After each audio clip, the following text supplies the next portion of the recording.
நம்ம ஒவ்வொருத்தரும் வாழ்க்கையில் நம்ம பிறந்திருக்கிறோம், ஏதாச்சும் ஒரு கர்மாவை அனுபவிக்க தான் பிறந்திருப்போம். அதில் எந்த ஒரு மாற்றமும் இல்லை.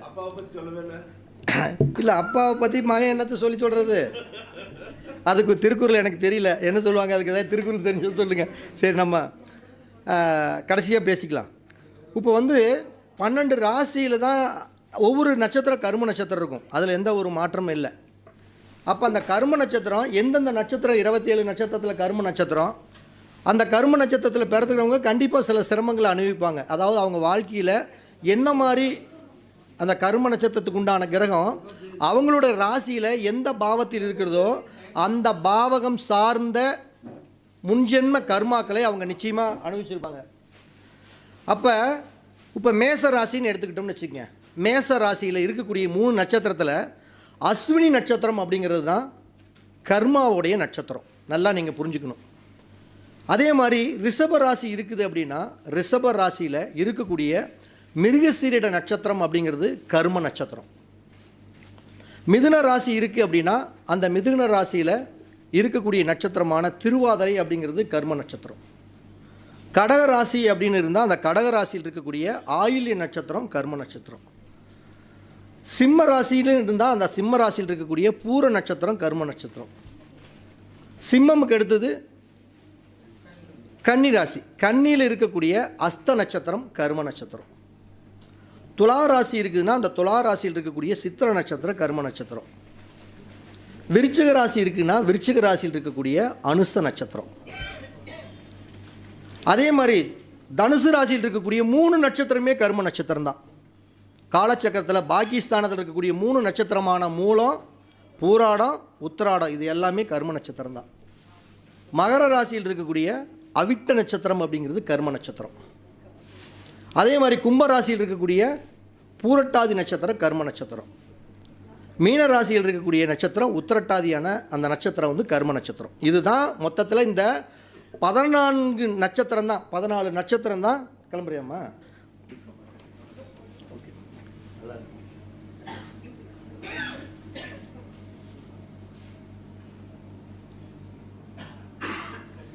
அப்போ இந்த 14 நட்சத்திரங்கள் தான் கர்ம நட்சத்திரங்கள்னு பேர். அப்போ கர்ம நட்சத்திரம்னா என்ன அப்படின்னா அவங்க வாழ்க்கையில் என்ன மாதிரி ஒரு விஷயங்களை ஆசைப்படுகிறார்களோ அந்த ஆசைகளை அனுபவிக்கிறதுக்கு அவங்களுக்கு பல சிரமங்களை கொடுக்கும். அப்போ இந்த 14 நட்சத்திரத்துக்காரங்க பெரிய அளவுக்கு ஆசைப்படக்கூடாது. இப்போ ஒருத்தர் என்னோட திருமண வாழ்க்கை இப்படி இருக்கணும், என்னுடைய கல்வி நிலையில் நான் இப்படி இருக்கணும், நான் படித்து கலெக்டர் ஆகணும், இது மாதிரியெல்லாம் நினைக்கக்கூடாது. அப்படி நினச்சாங்கன்னா அவங்க நினைக்கிற காரியம் நடக்காது. அதுதான் கர்ம நட்சத்திரம். வேறு ரிசல்ட்டே கிடையாது. அப்போ இந்த கர்ம நட்சத்திரத்தில் பிறந்தக்கூடிய இந்த 14 நட்சத்திரக்கார நண்பர்கள் எல்லாருமே நீங்கள் வாழ்க்கை எந்த முறை போகுதோ அதன்படி தான் வழி நடத்தணுமே தவிர நான் அப்படி ஆயிடுவேன், நான் இப்படி ஆயிடுவேன், ஒரு கலெக்டர் ஆயிடுவேன், நான் ஒரு இன்ஸ்பெக்டர் ஆயிடுவேன், ஒரு தொழிலில் மிகப்பெரிய வளர்ச்சிடுவேன், எனக்கு வரக்கூடிய மனைவி நயன்தாரா மாதிரி வரணும் அப்படின்லாம் கனவு காணக்கூடாது. பெண்கள் எனக்கு அஜித் மாதிரி வரணும்லாம் கனவு காணக்கூடாது. இப்படியெல்லாம் கனவு கண்டால் என்ன நடக்கும்? ஆப்போசிட்டாக வரும். எது மாதிரி வரும்? எது மாதிரி வேணுமாலும் வரும். நீங்கள் தெரிஞ்சுக்க வேண்டியதுதான். அப்போ இந்த கர்ம நட்சத்திரங்கள் அப்படிங்கிறது இந்த 14 நட்சத்திரம். அப்போ இதில் நான் சொன்ன நட்சத்திரமெல்லாம் உங்களுக்கு தெரியும். இப்போ உதாரணத்துக்கு ஒரு அஸ்வினி நட்சத்திரம்னா அது கேது. அப்போ அந்த நட்சத்திரம் உங்களுடைய லக்கணத்திற்கு அந்த கேது பகவான் எந்த பாவத்தில் இருக்கிறாரோ அந்த பாவக ரீதியாக முன்ஜென்மத்தில் அவங்க தோஷம் பெற்ற நட்சத்திரம். ஒரு உதாரணத்துக்கு சொல்கிறேன். ஒரு மேச லக்கணம்னு வச்சுக்கோங்க. அஸ்வினி தான் ஒரு மேச லக்கணம், மேச ராசியே வச்சுக்கோங்க. அஸ்வினி நட்சத்திரத்தில் பிறந்திருக்காங்க, அவங்க கர்ம நட்சத்திரத்தில் பிறந்திருக்காங்க. அப்போ அந்த கேது உங்களுடைய ஜாதகத்தில் ஏதோ ஒரு இடத்துல ஒன்று சுக்கிரனோட வீட்டில் துலாத்துலேயோ இப்படியெல்லாம் இருந்துச்சுன்னு வச்சுக்கோங்க. கண்டிப்பாக முன்ஜென்மத்தில் ஏதாச்சும் ஒரு ஆணாக இருந்தால் முன்ஜென்மத்தில் தன்னுடைய ஒரு வாழ்க்கை துணைக்கு நிகரான ஒரு பெண்களை அவங்களுடைய உல்லாசத்துக்கு இணங்க நிறைய எக்ஸ்ட்ரா வேலையெல்லாம் பண்ணி அவங்களுடைய வாழ்க்கையில் அவங்களுக்கு கொடுக்க வேண்டிய இன்பங்களை எல்லாம் கொடுத்துட்டு கடைசியில் ஒரு திருமணம் செய்யாமல் இப்படி பெண்களுக்கு துரோகம் செய்த கர்மாக்களை அவங்க அனுபவிக்க பிறந்திருக்கணும். அதுதான் இன்றைய சூழ்நிலையில் அவங்களுக்கு கர்மாக மாறும். இது மாதிரி நீங்கள் உங்களுடைய நட்சத்திரம் உங்களுடைய லக்கணத்திற்கு எந்த பாவத்தில் இருக்குதோ அதனை சார்ந்த கர்மாக்களினால் செய்த துன்பம் தான் இந்த ஜெனரேஷனில் அவங்க கர்மா நட்சத்திரத்தில் பிறக்கிறாங்க. இதுதான் உண்மையான விஷயம். அப்போ இப்படிப்பட்ட நட்சத்திரத்தில் பிறக்கிறவங்க வாழ்க்கையில் என்ன பண்ணுனா, அவங்களுடைய நடைமுறை வாழ்க்கையில் என்ன பரிகாரங்களை எப்படி பண்ணுனா அவங்க ஜெயிக்க முடியும்? கர்ம நட்சத்திரம்னு சொல்லிட்டான், அதுக்கு ஏதாச்சும் ஒரு ட்ரீட்மெண்ட் கொடுக்கணுமில்ல. அப்போ அந்த ட்ரீட்மெண்ட்டு என்ன மாதிரி ட்ரீட்மெண்ட்டு அப்படிங்கிறது தான் நம்ம ஒரு விஷயம். இப்போ ஒன்றும் இல்லை, அஸ்வினி நட்சத்திரத்தில் ஒருத்தர் பிறக்கிறாங்கன்னு வச்சுக்கோங்க. பாலமுருகன்னு சொல்கிறாரு. இப்போ நான் ஒரு விஷயத்தை பாலமுருகன்னா, இந்த கர்ம நட்சத்திரமும் இந்த நட்சத்திரத்தோடைய சூட்சமத்தையும் ரெண்டாக மிங்கிள் பண்ணி நான் சில பேர்த்துக்கு ஜாதகத்தை சொல்லி அவங்கள ஜெயிக்க வச்சு பார்த்துருக்குறேன். அது நடைமுறையில் நடந்திருக்குது. இது முழுக்க நான் அதாவது செயல்பட்டது தான் நானே தவிர, ஆனால் இது பாலமுருகன் விஷயத்தில் இருக்கக்கூடிய அந்த நட்சத்திரத்தோடைய சில அவர் சொன்னார்ல சில விஷயம், அதையெல்லாம் நம்ம எடுத்துக்கிட்டோம். ஏன்னா யார் சொன்னாங்களோ அதை சொல்லணும், அதுதானே உண்மை. சும்மா நானே சும்மா பேருக்காக நான் ஏற்கனவே கற்றுக்கிட்டு வந்துட்டேன், எனக்கு பூமியில் படுத்துருக்கிறப்பயே 27 நட்சத்திரம் மண்டையில் விழுந்துருச்சு, எல்லாமே தெரிஞ்சிச்சு நம்ம சொல்லக்கூடாது. அவங்க சொன்ன விஷயத்தில் இந்த ஃபார்முலாவை எடுத்து நம்ம மிங்கிள் பண்ணி பார்த்து அதை நடைமுறையில் ரிகல்ஸ் ஓட விட்டு அந்த குதிரை ஜெயிக்குதான்னு பார்த்துருக்குறோம், ஜெயிச்சிருக்குது. அப்போ இந்த நட்சத்திரத்துக்காரங்க என்ன விதமான கர்மாக்களில் பிறந்திருந்தாலும் அந்த நட்சத்திரத்துடைய பரிகாரங்கள் என்ன பண்ணுனா ஜெயிக்க முடியும். 2 விஷயங்களை நீங்கள் ஃபாலோ பண்ணலாம். அப்போ அஸ்வினி நட்சத்திரம் அப்படின்னாவே நான் ஏற்கனவே சொல்லிக்கிறேன், அஸ்வினி நட்சத்திரமாக காலைல சொன்னார், முந்திரி அப்படின்னு அர்த்தம். அவர் சொன்ன விஷயமே தான். அஸ்வினி நட்சத்திரத்தில் ஒருத்தர் கர்ம நட்சத்திரத்தில் பிறந்திருக்காங்கன்னா, நீங்கள் வீட்டில் வந்த உடனே முதல்ல ஒரு தட்டில் போட்டு முந்திரியை கொண்டு முன்னாடி வச்சுருங்க. எடுத்து அவங்க வாயில் போட்டு அதை சாப்பிட்டாவே அந்த கர்ம நட்சத்திரங்கள் உங்களுக்கு தோசை விலக ஆரம்பிச்சிடும். ஒரு விஷயம். 2வது என்ன பண்ணணும் அப்படின்னோம்னா, இந்த கர்மன அஸ்வினியில் பிறந்தவங்க முந்திரி மரம் எங்கே இருந்தாலும் சரி, நீங்கள் தெரிஞ்ச இடத்துல நீங்கள் ஏதாச்சும் பார்த்துக்குங்க. இல்லை உங்கள் வீட்டில் முந்திரி இது வச்சாலும் சரி, பச்சரிசியோடைய மாவையும் குண்டு வெல்லத்தையும் ஒன்றா நசுக்கி அந்த முந்திரியோட மரத்துக்கு அடியில் வைக்கிற மரத்தில் அந்த பச்சரிசி மாவையும் வெல்லத்தையும் போட்டு தண்ணி விட்டு அந்த மரத்தை வளர்த்துனாலும் சரி, நீங்கள் உங்கள் வீட்டில் வச்சாலும் சரி, வேறு இடத்துல வச்சாலும் சரி, அப்படி பண்ணுறப்ப அஸ்வினி நட்சத்திரத்துடைய தாக்கம் நிச்சயமாக குறையுது. நான் ஒருத்தருக்கு பாலமுருகன்னா, ஒருத்தருக்கு அவங்களுடைய லக்னத்திற்கு 7ஆம் இடத்துல நம்ம அஸ்வினி விழுந்துருச்சு. எதில் கரெக்டாக பார்த்தீங்கன்னா துலா லக்னம் அஸ்வினியில் தான் விழுந்துருக்குது. ரொம்ப நாளாக திருமணமே ஆகலை. அதுக்கு என்ன வழி அப்படின்னு சொன்னாங்க. சரி நம்ம பண்ணி பார்க்கலாமேன்னு பண்ணி பார்த்தேன். அந்த அவங்களோட நட்சத்திரத்துக்கு வரக்கூடியவங்களுக்கு முந்திரி கொடுங்க. அதே மாதிரி முந்திரி மரம் நீங்களே வச்சு அந்த மரத்துக்கு இந்த பச்சரிசி மாவையும் வெல்லத்தையும் 2ஐயும் மிக்ஸ் பண்ணி அந்த மரத்தை சுற்றி போடுங்க. போட்டு தண்ணி ஊற்றிக்கிட்டே வாங்க. உங்களுக்கு திருமணம் சார்ந்த கர்மாக்கள் கண்டிப்பாக விலகும். ஏன்னா துலா லக்னத்துக்கு 7ல் தான் அஸ்வினி இருக்குது. அப்போ திருமண செயல்பாடுகள் உடனடியாக ஒரு 3-4 மாதத்துக்குள்ளேயே அதுக்குண்டான முயற்சி வந்துருச்சு. திருமணம் கண்டிப்பாக நடக்குது. ஏன்னா அனுபவத்தை தானே நம்ம வச்சு பேச முடியும், இல்லைன்னா பேச முடியாது. சரி, அடுத்தது மிருகசீரிட நட்சத்திரம்.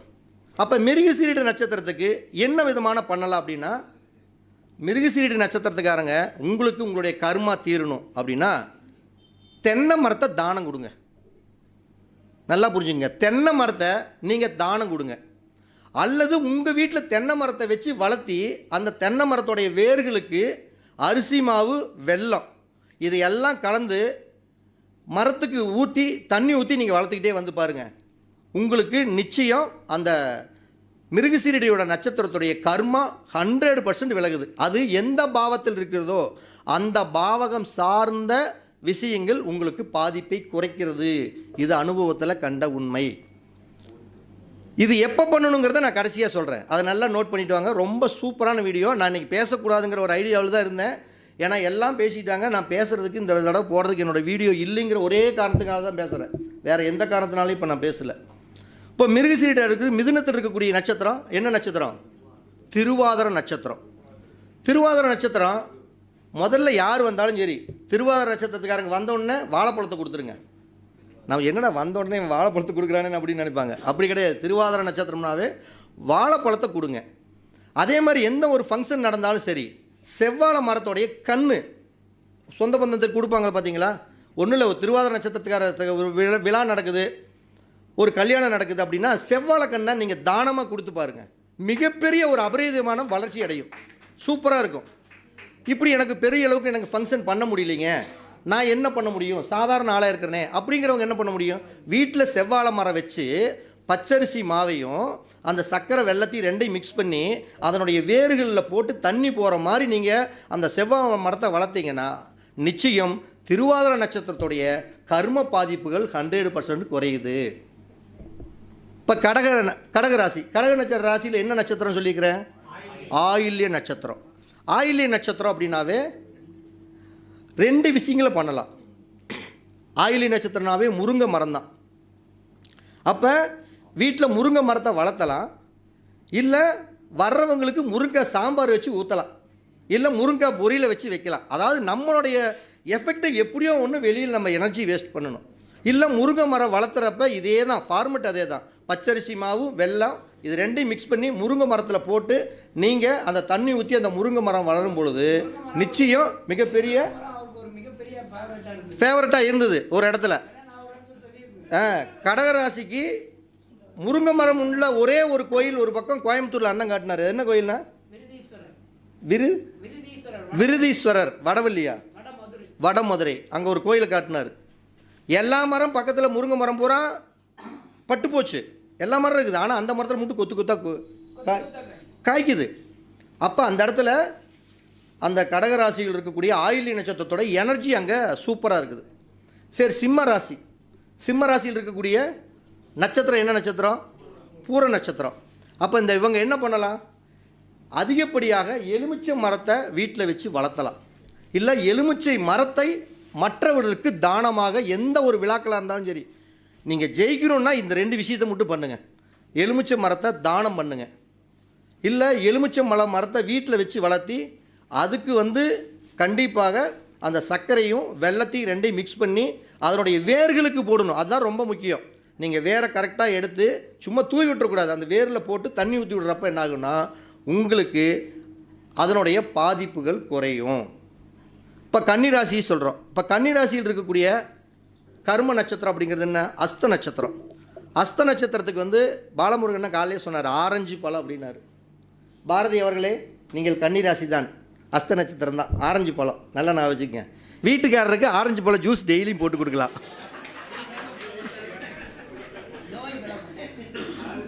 இல்லைப்பா, நான் எனக்குக்காக சொல்லலப்பா, இந்த சாக்கிலேயே நான் சொல்லிக்கிட்டேன்னு நினைக்காதீங்க. உண்மையாலுமே ஆரஞ்சு பழ ஜூஸை போட்டு கொடுத்தா எல்லா தோஷமும் விலகு. அஸ்த நட்சத்திரத்துக்காரங்க எதுங்க ஐயா, அது கர்ம கிடையாது இல்லைங்க, கர்ம நட்சத்திரத்தை மட்டும்தான் பேசுகிறோம். அப்போ அவங்களும் போய் வீட்டில் ஆரஞ்சு மரம் வச்சு வளர்த்த முடியாது, அது நம்ம ஊருக்கு வராது. அப்போ என்ன பண்ணலாம், ஆரஞ்சு பழத்துடைய தானத்தை பண்ணலாம். வீட்டுக்கு வர்றாங்கன்னா ஒரு தட்டில் நீட்டாக உளிச்சு ஆரஞ்சு பழத்தை எடுத்து வச்சிட்டோம்னா அப்படி உளிச்சு இப்படி உளிச்சு பண்ணிட்டாவே ஆரஞ்சு பழத்தை அவங்க தானம் பண்ணும் பொழுது அவர்களுக்கு நிச்சயம் ஒரு நல்ல வாழ்க்கையில் முன்னேற்றத்தை கொடுக்கும். கன்னிராசிக்கு அதே மாதிரி துளாராசியோட அங்கே இருக்கக்கூடிய நட்சத்திரம் என்ன நட்சத்திரம், அது சித்திர நட்சத்திரம். அப்போ இந்த சித்திர நட்சத்திரத்துக்காரங்க பப்பாளி பழம், சித்திர நட்சத்திரத்துக்காரங்க, நீ சிரிக்கிற சித்திர நட்சத்திரம் தானே, ஓ அஸ்தமா ரைட்டு. அப்போ பப்பாளி மரத்தை நீங்கள் வீட்டில் வச்சு கண்டிப்பாக வளர்த்துங்க. அப்படி வளர்த்தும் பொழுது உங்களுக்கு அதுக்கு தண்ணி ஊற்றி அதுக்கு உண்டான வேலைகளெல்லாம் செய்யும் பொழுது உங்களுடைய கர்மாக்கள் முன் ஜென்மத்தில் அந்த கிரகம் எந்த பாவத்தில் இருக்குதோ அந்த பாவத்தில் முன் ஜென்மத்தில் ஏற்பட்ட அந்த கர்மாக்களினால் நீங்கள் ஏற்படக்கூடிய துன்பங்கள் கஷ்டங்களை எல்லாம் துயரம் பண்ணணும்னா அந்த பப்பாளி மரத்தை வீட்டில் வச்சு வளர்த்தணும். இல்லது பப்பாளி பழத்தை தானம் செய்யும் பொழுது அவர்களுடைய வாழ்க்கையில் நிச்சயம் வெற்றி கிடைக்கும். அது எப்போ பண்ணணும், எப்படி பண்ணணும், எந்த நேரத்தில் பண்ணணுங்கிறது தான் இதில் ஒரு ஹைலைட்டான விஷயமே. சரி, விருச்சிக ராசி. அப்போ விருச்சிக ராசியில் இருக்கக்கூடிய கர்ம நட்சத்திரம் அப்படிங்கிறது அனுச நட்சத்திரம். அப்போ இவங்க என்ன பண்ணலான்னா, ஆண்களாக இருந்தால் தெலுவு குடிப்பீங்க தெரியுங்களா, பணம் கல் இல்லை, நான் சொல்கிறது கல் இல்லை, தெலுவு, சுண்ணாம்பு தெலுவு. ஆண்களாக இருந்தால் அனுச நட்சத்திரத்துக்காரங்க எங்கே பணம் இந்த குட்டுக்கு போட்டு வச்சு தெலுவு போட்டு வச்சுருந்தாங்கன்னா தெலுவு போய் வாங்கி முடிஞ்சால் 1 லிட்டரு 3/4 லிட்டரு ஃபுல்லாக குடிங்க. நானும் அதான் பதநீர் பதநீர். அப்போ ஆண்களாக இருந்தால் பெண்களும் பதநீர் சாப்பிட்றாங்க, தெலுவு எல்லாருமே சாப்பிட்றாங்க. தெலுவை நீங்கள் சாப்பிடுங்க. அதே மாதிரி நொங்கு அதிகமாக சாப்பிடுங்க. நீங்கள் சாப்பிட்றதோட அடுத்து உங்களுக்கு தானம் பண்ணுங்க. அப்போ இந்த நட்சத்திரத்துக்காரங்க, அனுச நட்சத்திரத்துக்காரன், பனைமரம் எங்கே இருக்குதோ அந்த பனைமரத்துடைய வேரை கரெக்டாக எடுத்து அந்த வேரில் பச்சரிசி மாவையும் வெல்லத்தையும் ரெண்டையும் மிக்ஸ் பண்ணி கொண்டு அதில் ஊற்றி ஒரு தண்ணி கொஞ்சம் ஊற்றி விட்டு வந்தீங்க அப்படின்னா உங்களுக்கு அந்த கர்மா, விருச்சிக ராசியில் இருக்கக்கூடிய அனுச நட்சத்திரத்துடைய கர்மா கண்டிப்பாக விலகும். தனுசு ராசி தான் உங்களுக்கு தெரியும். ஏன்னா மொத்தம் 3 நட்சத்திரமே கர்மா நட்சத்திரம் தான். மூல நட்சத்திரம், மூல நட்சத்திரம் அப்படின்னாவே அது கொய்யா பழம் தான். நம்ம ஒரு நட்சத்திரத்தை சொல்கிறப்ப யார் சிரிக்கிறாங்களோ அவங்க அந்த நட்சத்திரம்னு தெரிஞ்சுக்கலாம். அப்போ மூல நட்சத்திரத்துக்காரங்க கொய்யா மரத்தை வீட்டில் வச்சு வளர்த்தணும். ஏன்னா ஏன் வளர்த்தணும்னா மரம் எப்படி இருந்தாலும் நம்ம வீட்டிலே தான் இருக்கும், டெய்லி அதை நம்ம பராமரிப்போமல்ல. மூல நட்சத்திரத்துக்காரங்களை வீட்டில் வச்சு நம்ம சோறு போட்டு 365 நாள் சோறு போட்டு உட்கார வச்சுட்டு இருக்க முடியுமா? ஆனால் கொய்யா மரத்துக்கு தண்ணி ஊற்றிட்டு இருக்கலாமல்ல. அப்போ கொய்யா மரத்தை வீட்டில் வச்சு அதை நம்ம பராமரித்து அதில் அந்த அரிசி, அந்த வெல்லம் இதெல்லாம் போட்டு தண்ணி ஊற்றி அந்த மரத்தை வளர்த்துறப்ப இந்த மூல நட்சத்திரத்துடைய பாதிப்புகள் குறையும். அதே மாதிரி கொய்யா பழத்தை இவங்க அதிகமாக தானம் பண்ணலாம். இப்படி தானம் பண்ணும் பொழுது இவர்களுக்கு அந்த கர்மா செயல்படுவது கொஞ்சம் கொஞ்சமாக குறையும். அப்படி குறையிறப்ப நீங்கள் அடுத்தடுத்த ஸ்டேஜுக்கு, சுத்தமாக படிக்காதவன் ஒரு 30 மார்க் வாங்குறான்னா அதுக்கோசரம் அப்படி சூப்பராக வந்துடுவான்னு சொல்ல, 30 வாங்கி ஃபெயில் ஆகிறவன் 35 வாங்கி பாஸ் ஆகிடுவான். இதுதான் பரிகாரம் அப்படிங்கிறது. ஒரு பூஸ்ட்டு நீங்கள் செஞ்சீங்கன்னா அதுக்கு ஒரு பலன் கிடைக்கும். இப்போ வேலையே இல்லை அப்படின்னு இருக்கிறவனுக்கு ஒரு வேலை கிடைச்சா போதுமல்ல. அது 1000 ரூபா சம்பளமாக இருந்தானே, 2000 ரூபா சம்பளமாக இருந்தானே. இதுதான் பரிகாரங்கிறது. பரிகாரம் என்பது ஒரு பூஸ்ட். அப்போ பூராட நட்சத்திரம், பூராடி நட்சத்திரம் பத்மஸ்ரீ அவர்களே, அப்போ என்ன பண்ணணும்? வீட்டில் வெள்ளரிக்காய் மரங்களை வச்சு வளர்த்தலாம். அதான் வெள்ளரிக்காய் கொடி தான், அதை வச்சு வளர்த்தலாம். இல்லை அப்பாவுக்கு வெள்ளரி பழம் அறுத்தறுத்து நீ அடிக்கடி கொடுக்கலாம். வெள்ளரிக்காயை நீங்கள் வர்றவங்களுக்கு எல்லாத்துக்குமே தானம் பண்ணலாம். பூராட நட்சத்திரத்துக்காரங்க வீட்டுக்கு யார் வந்தாலும் வெள்ளரி பழத்தை அறுத்து தானம் பண்ணலாம். இல்லை வெள்ளரி செடி எங்கே இருந்தாலும் சரி, அந்த செடிக்கு நம்ம அந்த சர்க்கரையும் அரிசி மாவையும் சுத்தமாக கலந்து அந்த வெள்ளரி செடியில் போட்டு தண்ணி ஊற்றி நம்ம பராமரிப்பு பண்ணலாம். இப்படி பண்ணுறப்ப என்ன அப்படின்னா நம்மளுக்கு ஒரு அற்புதமான, ஒரு அபரிவிதமான வளர்ச்சி கொடுக்கும். சரி, அதே மாதிரி உத்திராட நட்சத்திரம், தனுசில் இருக்கிறது மூலம், பூராடம், உத்திராடம். அப்போ இவங்க என்ன பண்ணலாம்? ஏதாச்சும் ஒரு நல்ல வசதி இருக்கிறவங்க இது மாதிரினா பலாமரத்தை தானம் பண்ணுங்க. வர்ற ஒரு விசேஷத்துக்கு பலாமரத்தை வாங்கி கையில் கொடுங்க. இல்லையா ஒரு பலாப்பழத்தைனாச்சும் வாங்கி கொடுங்க கடைசிக்கு. அட இல்லையா ஒரு பலாச்சோளனாச்சும் கடைசியில் வாங்கி கொடுங்க. ஒன்றும் மரத்தை வாங்கி கொடு, இல்லைன்னா பழத்தை வாங்கி கொடு, இல்லைன்னா ஒரு சொலைனாச்சும் வாங்கி கொடு. இப்படி நீங்கள் வாங்கி கொடுக்கும் பொழுது உங்களுக்கு கர்மா, அந்த நட்சத்திரம் செயல்படாதுன்னா பாதிப்பை குறைக்கும்.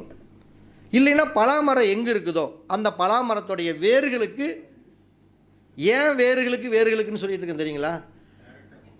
டைரெக்டாக போகக்கூடிய இடம் வேறு தான். எந்த ஒரு பிரச்சனையாக இருந்தாலும் நீங்கள் தாந்திரிக பரிகாரத்துலலாம் போய் பார்த்தீங்கன்னா மந்திரிச்சு ஒரு கயிறு கொடுக்குறேன் நீங்கள் கொண்டே கட்டிட்டு வாம்பாங்க. அது எங்கே கட்ட சொல்லுவாங்கன்னா குழியை பறித்து வேரில் கொண்டே கட்டி விட்டு வாம்பாங்க. தாந்திரிக பரிகாரங்கள் படித்தவங்க, மாந்திரிக பரிகாரங்கள் படித்தவங்களுக்கு தெரியும். ஒரு செய்வினை கோளாறு ஏதாச்சும் ஒரு பண்ணணும்னா அந்த மந்திரங்கள் எல்லாம் செஞ்சு அதை எங்கே கொண்டே கட்டிட்டு வான்னா வேரை குழி பறித்து கொண்டே கட்டிட்டு வாம்பாங்க. ஏன்னா வேருக்கு கட்டுனா அடுத்த செகண்டே போகும். வேறு என்பது நரம்பு வழியாக தான் அந்த ரத்தங்கள் போயிட்டுருக்குது, நுனி வரைக்கும் போகும். அப்போ மகர ராசி, அப்போ மகரத்தில் இருக்கக்கூடிய நட்சத்திரம் அப்படிங்கிறது என்ன நட்சத்திரம்? அவிட்ட நட்சத்திரம். அப்போ அவிட்ட நட்சத்திரம் அப்படிங்கிறது என்ன நட்சத்திரம்? அது செவ்வாயோட நட்சத்திரம். அப்போ நம்ம இடத்துக்கு தகுந்தாற் போல் சில விஷயங்களை பார்த்துக்கணும். அப்போ வர்றவங்களுக்கு ஆப்பிள் பழத்தை நம்ம தானம் பண்ணலாம். ஏதாச்சும் உங்களுக்கு எனக்கு ஆப்பிள் மரமெல்லாம் அங்கங்கே இருக்குது அப்படின்னா அந்த மரங்களுக்கு வேருக்கு ஒரு பூஸ்ட் கொடுங்க. பச்சரிசி மாவு, அந்த வெல்லம், இதெல்லாம் அந்த வேருக்கு விட்டு சர்க்கரை அது மாதிரி பண்ணுங்கள். இல்லை உங்கள் வீட்டில் எனக்கு மரம் வளரும் அப்படின்னா அதை வச்சு வளர்த்தி பாருங்கள். இப்படி பண்ணும் பொழுது கண்டிப்பாக மகர ராசியோடைய வாழ்க்கையில் ஒரு திருப்பு முனை அப்படிங்கிறது நிச்சயமாக இருக்கும். சரி, மகரத்துக்கு அடுத்தது என்ன ராசி? கும்பராசி. அப்போ இந்த கும்பராசிக்காரங்க எல்லாமே எந்த விஷயமா இருந்தாலும் ஒரு தாந்திரிகம் பரிகாரங்கள்னாவே அதிகம் எதை வச்சு சொல்கிறாங்க? மூலிகை வச்சு தான் சொல்கிறாங்க. மூலிகை என்பது மரம் தான், செடி கொடிகளை வச்சு தான் அந்த பரிகாரங்களையே முதல்ல இயக்குறாங்க. அப்போ இதுவும் இயற்கையை வச்சு தான் நம்ம பண்ணுனா 100% ஒத்துழைக்கும். அப்போ இந்த கும்பத்தில் இருக்கக்கூடிய பூரட்டாதி நட்சத்திரம் அப்படிங்கிறது இவங்க மாமரத்தை தானம் பண்ணலாம். இவங்களுடைய கர்மா தீரணும் அப்படின்னா மாமரத்தை தானம் பண்ணுங்க. எனக்கு மாமரத்தை வாங்கி கொடுக்க முடியல, சொந்தக்காரன் வீட்டுக்கு போகிறப்ப 2 கிலோ மாங்காய்னாச்சும் வாங்கிட்டு போ, இல்லை வீட்டுக்கு வந்தவங்களுக்கு மாங்காய் அறுத்துனாச்சும் ஒரு தட்டத்தில்னாச்சும் வச்சு கொடு. இப்படி கொடுக்கும் பொழுது என்ன ஆகும் அப்படின்னா உங்களுக்கு அந்த பூரட்டாதி நட்சத்திரமான புனர்பூசம் விசாகம் பூராட்டி குருவோடைய நட்சத்திரமான அந்த நட்சத்திரம் உங்களுக்கு இயங்க ஆரம்பிக்கும். ஒரு பொருளாதார ரீதியில் 2ஆம் பாவத்தில் இருக்குது குரு, கண்டிப்பாக பணம் காசு இதெல்லாமே கிடைக்கும். ஒரு 5ஆம் பாவத்தில் இருக்குது, ரொம்ப நாளாக குழந்தை பாக்கியம் பிரச்சனையாக இருக்குது, இந்த காரியத்தை செய்யுங்க, கண்டிப்பாக குழந்தைக்கு உண்டான முயற்சியில் நீங்கள் நிச்சயமாக ஜெயிக்கலாம். இதே மாதிரி மீனராசி, மீனராசி அப்படிங்கிறதுல அதில் இருக்கக்கூடிய நட்சத்திரம் இது உத்திரட்டாதி நட்சத்திரம். அப்போ உத்திரட்டாதி நட்சத்திரத்தில் இருக்கிறவங்களுக்கு அன்னாசி பழத்தை தானத்தை தாராளமாக பண்ணலாம். இப்படி அன்னாசி பழத்தை அறுத்து கொடுக்கலாம் வீட்டில் வர்ற உரம்பரைக்கு. இப்படி நீங்கள் பண்ணும்பொழுது, இல்லைன்னா அன்னாசி பழத்துடைய வேர்கள் இருந்தால் அதுக்கு இந்த மாவுகளையும் வெள்ளத்தையும் 2ஐயும் மிக்ஸ் பண்ணி நீங்கள் வேருக்கு தண்ணி போகிற மாதிரி பண்ணலாம். இப்படி எல்லாம் பண்ணும் பொழுது கண்டிப்பாக உங்களுடைய கர்மாவுடைய பாதிப்புகள் கண்டிப்பாக குறையும். இதை எப்போ செய்யணும் அப்படிங்கிறது தான் இதில் ஒரு முக்கியமான விஷயமே. இதை எப்போ செய்யணுங்கிறது தான் விஷயமே. எல்லாம் நினச்ச உடனே நம்ம செஞ்சிடக்கூடாது. அப்போ நீங்கள் என்ன கர்மாக்களை அனுபவிக்க பிறந்திருக்கீங்க அப்படின்னா இந்த நட்சத்திரத்தில் பிறந்தவங்க அந்த கிரகம் உங்களுடைய ஜாதகத்தில் எத்தனாம் பாவகத்தில் இருக்கிறதோ அதனை சார்ந்த கர்மாக்களில் உங்களுக்கு தடை தாமதம் ஏற்படும். ஒன்றில் ஒரு 9ஆம் இடத்துல ஒரு படிக்கிற பையனுக்கு 9ஆம் இடத்துல ஒரு நட்சத்திரம், ஒரு பேஜுக்கே சொல்கிறேன், ஒரு பூரட்டாதி நட்சத்திரமே குருவோட நட்சத்திரமே வச்சுக்கிறோம்.